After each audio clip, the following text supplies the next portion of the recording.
శివుడు త్రిశూలంని ఎక్కువగా ప్రేమిస్తాడని శివపురాణంలో చెప్పబడింది. శివుడు వాడిన త్రిశూలం ఇప్పటికీ భూమి మీద ఉందని చాలా మందికి తెలియదు. శివుడు ఎప్పుడూ త్రిశూలాన్ని పట్టుకునే ఉంటాడు. జమ్ము నుండి 125 కిలోమీటర్ల దూరంలో శుద్ధ మహాదేవ అనే ఆలయం ఉంది.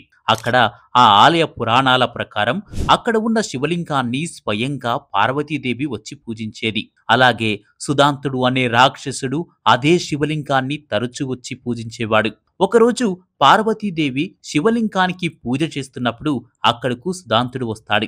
స్వయంగా పార్వతీదేవి ఉండేసరికి మాట్లాడదామని దగ్గరికి వెళ్తాడు. పూజలో ఉన్న పార్వతీదేవి కళ్ళు తెరిచి చూడగానే వికృత రూపుడైన అతని ముఖాన్ని చూసి పార్వతీదేవి ఉలిక్కిపడి గట్టిగా అరుస్తుంది. పార్వతీమాత అరుపులు విన్న శివుడు ఏదో సమస్య వచ్చిందని తన త్రిశూలాన్ని మెరుపు వేగంతో విసురుతాడు. కానీ అక్కడ ఉన్నది తన భక్తుడే అని తెలుసుకున్న శివుడు త్రిశూలాన్ని వెనక్కి తీసుకోవడానికి ప్రయత్నిస్తాడు. కానీ ఇంతలో సుదాంతుడు శివుడి చేతిలో చనిపోతే మోక్షం కలుగుతానని వెనక్కి తీసుకోవద్దని వేడుకుంటాడు. తన భక్తుడైన సుదాంతుడిని తన చేతులతోనే చంపుకున్నా అన్న బాధతో శివుడు తన త్రిశూలాన్ని 3 ముక్కలుగా విరిచి అక్కడే పడేస్తాడు. ఆ విరిగిన త్రిశూలపు ముక్కలనే ఆలయంలో ప్రతిష్ఠించి పూజిస్తారు. ఫ్రెండ్స్, ఓం నమ శివాయ అని కామెంట్ చేయండి.